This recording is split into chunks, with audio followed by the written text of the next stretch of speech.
三振の生音と柔らかい音と木工の優しい雰囲気と場が和みますよね。三振演奏しててもやっぱり木製品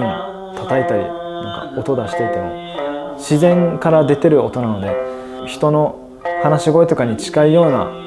音が出てるからなんか和やかになるのかなみたいな思ってたり、三振は一番音が魅力ですよね。優しい音、で木工品も使っててほっこりするし、なんとなく触れた感じも冷たくないし、そういう自然な感じが一番魅力なんじゃないですかね。三振も木工も、あるんですよ、ヘビ側にも ABCD が。ランクを気にしてるっていうのは耐久性ですね。一番その若いヘビだとやっぱり皮が小さくて薄いんですよ。でランクが低くて安いんですね。ただヘビはヘビなんで、模様はねやっぱりヘビのちゃんとした模様なんでお客さんは分からないんですよ、パッと見同じヘビなんで。だけど職人からするとはっきり分かるので、やっぱりその成長してる大きなヘビだとその何年もそうやって収縮を繰り返してきたわけじゃないですか。多分そのおかげでそういう温度変化湿度変化の収縮に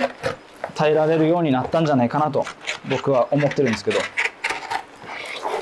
この辺に血管と肉があるんですけど、この両サイドですね、この背中こう丸まっててお腹を裂いて開かれてるので、どうしてもこのお腹の方に肉が残りやすいみたいで、ここを削いでこことの厚みを調整するんですよ。職人みんながみんなのみでやるわけじゃないと思うんですけど、うちはずっとのみでやってますね。こんな感じで、こういうバランスが悪いところは後で調整します。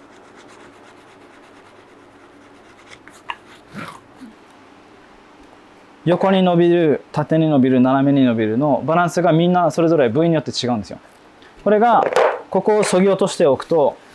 調整がしやすいんですよね、自分たちが。だからそれが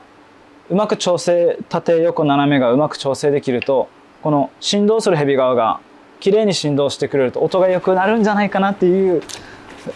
可能性があるので、裏も表は確実に影響しますよ。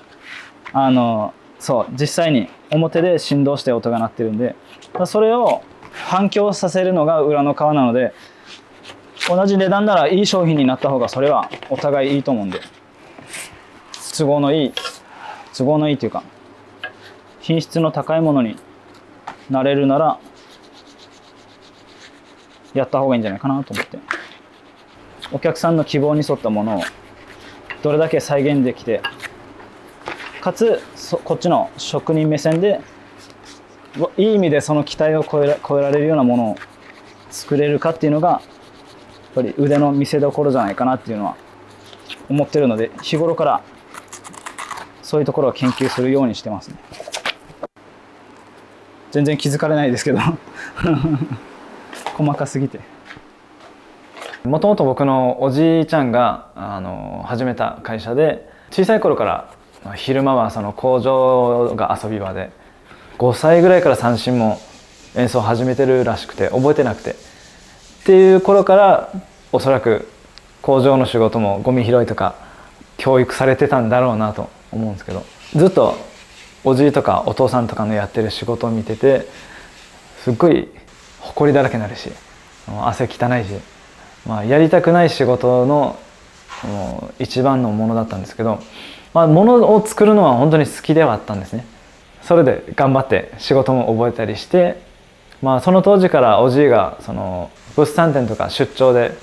島にいない期間が多かったんですよ。そしたら孫だけで留守番したりとかっていうのも多くて、で簡単な三振の修理とかを依頼されて、パパッとその日のうちにやってあげることも多かったんですけど、その当時70代ぐらいのおじいちゃんが三振の簡単な糸巻き折れちゃったぐらいの修理で来て、やってちょうだいって10分15分ぐらいで直したんじゃないですかね。そしたら「あんたがここを継ぐんか?」みたいなことを言われて、まだその当時は継ぐつもりなかったんで「全然全然」みたいな「やらないよ」って言ったらものすごいそのおじいちゃんが怒るんですね。で全然知り合いじゃなかったしなんでこんなこと言われなきゃいけないんだろうみたいな当時16歳は思ってたんですけど、話してると「いやあなたがここを継いでくれないともしおじいに何かあった時僕はどうやって修理を頼んだらいいか」って言って「もう壊れたら二度と三振できなくなるんだよ」って言われて「あんたが継がんと」って言われたんですね。いやいや他にも三振屋さんあるでしょうってその当時思って聞き流してはいたんですけど、ずっとそれが引っかかってて、1から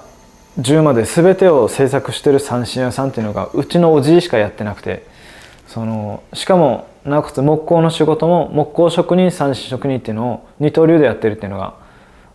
うちのおじいしかいなかったんで、島でもそうだったし沖縄県内でもそうだったんで、あれこの人多分すごい人なのかなみたいなっていうのがだんだん分かってきて、じゃあおじいのやってる仕事って今後誰が残していくんだろうと思ったら、一番の優先順位自分かみたいなじゃあちょっと真剣に考えてみようと思って、人生一度きりだし自分の力で何かできるっていうのを一回やってみようと思って、16で職人弟子入りしたら多分誰にも負けないだろうと思って、しかも三振と木工と、もうその日から夏休み毎日工場に入り浸って朝から晩まで自分のできることを探してちょっとずつ勉強してましたね、みっちり。水につけてふやけた状態ですね。でも完全にふやかしたわけじゃなくて半ふやけみたいな、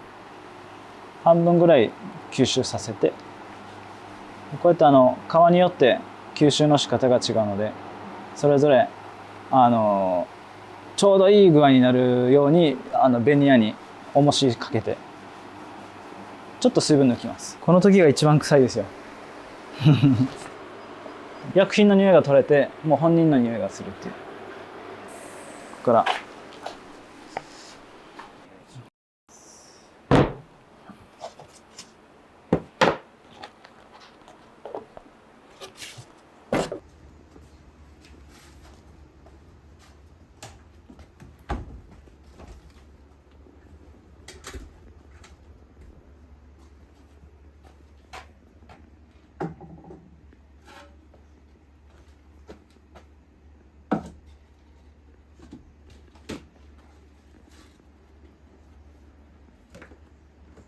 この下の土台に合わせてぐわっと伸ばして、今はまだ半生なんですよね。これを8割9割ぐらい乾くまで乾燥させてから、そうですね、次に接着剤つけて、10時間以上乾燥させます。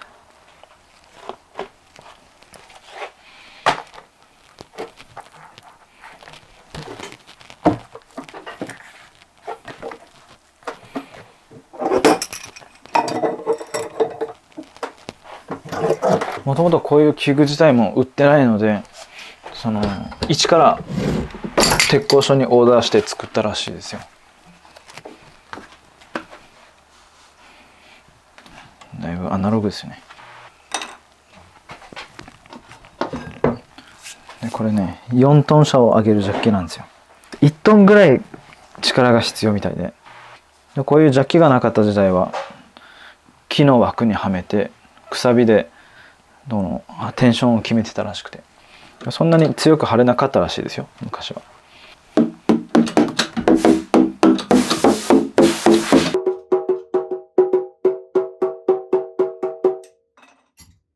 竿によってその音の響き方の特徴が違うので、その華やかな音が出やすい木だったり、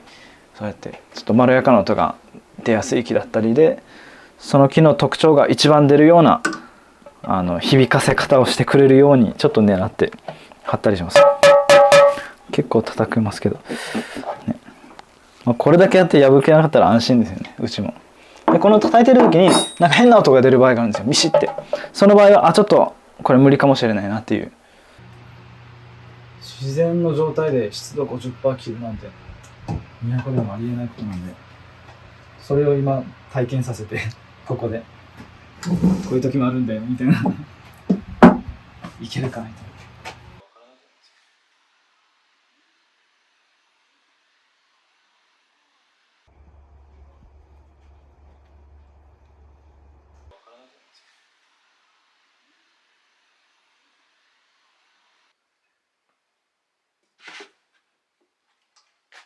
まっすぐ模様がなるように。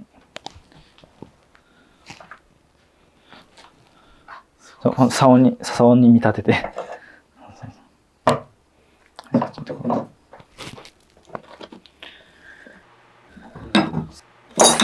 こっちが頭の方でこっちが尻尾の方で、構えるときはこういうふうに構えることになります。で鱗があっちに向いてて、こっちから行くと逆目になりますね。引っかかって、これを逆にするともう最悪ですね。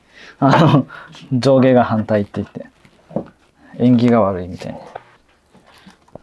音は変わらないんですけどね。なんて言ったらいいか分からない。この感じみたいな。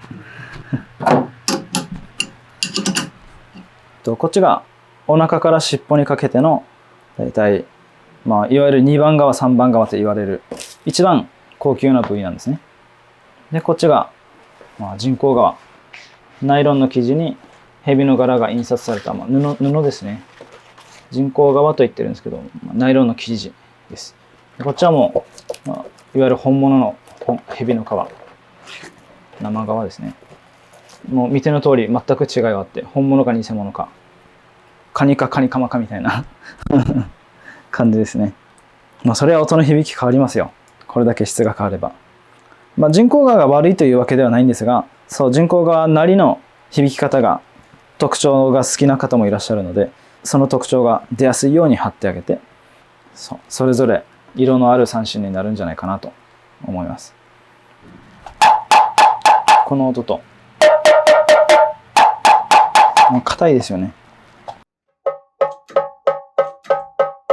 本革はどうしても人間じゃないと難しいんじゃないかなという感じがしますね。とにかく木に触れてる時間が好きっていうのが一番なんですよね。多分重たくてもちょっと指切っても汗ベタベタになっても木の匂いとか削った感触とかがだんだん好きになってきたっていうのが本当かもしれないです。最初の頃は仕事を覚えるので必死だったので、この刃物の使い方、機械の使い方とか誰も教えてくれなかったんで、おじいも教えてくれなかったんで、自分で言うのもあれなんですけど、技術もある程度上がってきて、でお客さんの要望にもあれが欲しい、これやってくれに対応ができるようになってきたのが楽しいのかもしれないです。ただ木工の仕事って、三振もそうなんですけど、言葉で説明するのが難しい内容が多かったりするので、こういうものを作ってちょうだいって言われた時に、僕の思ってるこれとお客さんの思ってるこれが違う時があって、お客さんが言ってる茶色がどの茶色なのかみたいな、赤って言ってもいろんな赤があるんで、この赤ですかねみたいなっていう話し合いが最近になってちょっとできるようになってきて、そのお客さんの趣味みたいな思考がどの辺にあるのかなみたいなことでイメージを合わせて、それができるだけお客さんのイメージに近いのが技術かなと思ってたので、それがちょっとずつできるようになってきたのが楽しみになってるかもしれないです。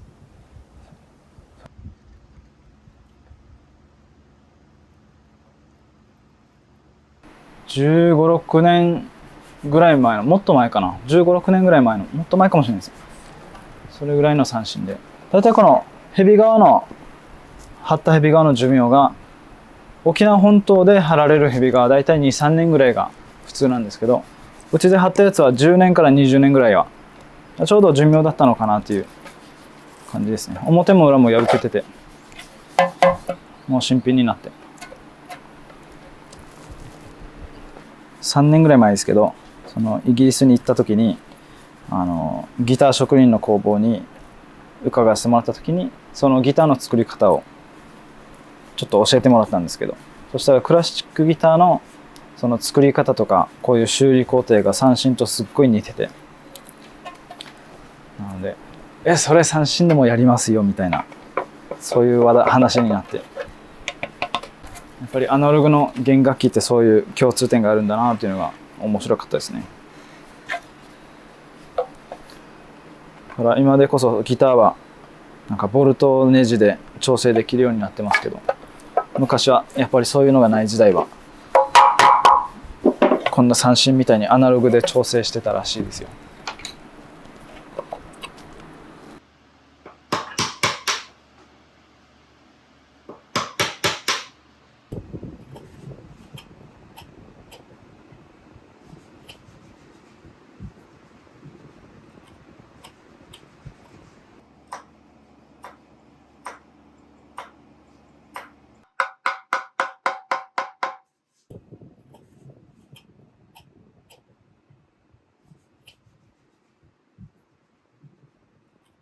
ほとんど着色はやってないんですけど、全然見えないです。ここが全く塗装してない部分なんですけど、それでも全然わからないですね、木目が。それぐらい密度が高くて。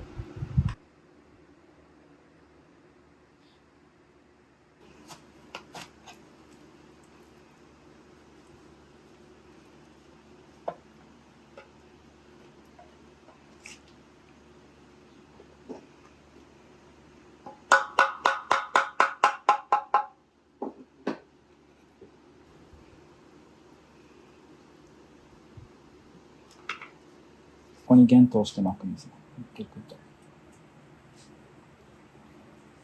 1.2 ミリの花で。ここも縛ったりせずに、ただ差し込んで回してるだけで、ここも刺さってるだけなんで、この木の摩擦だけで止まらなきゃいけないんですよ。なのでここが凸凹になってると、綺麗に止まらなくて、なるべく多い面積接してないと止まってくれないんですよ。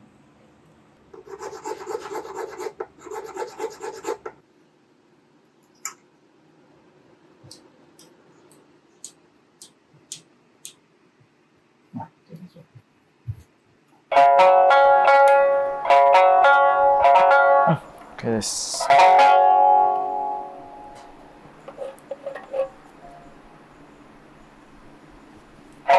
OK です。終わり。いや、なんか一個弾きます？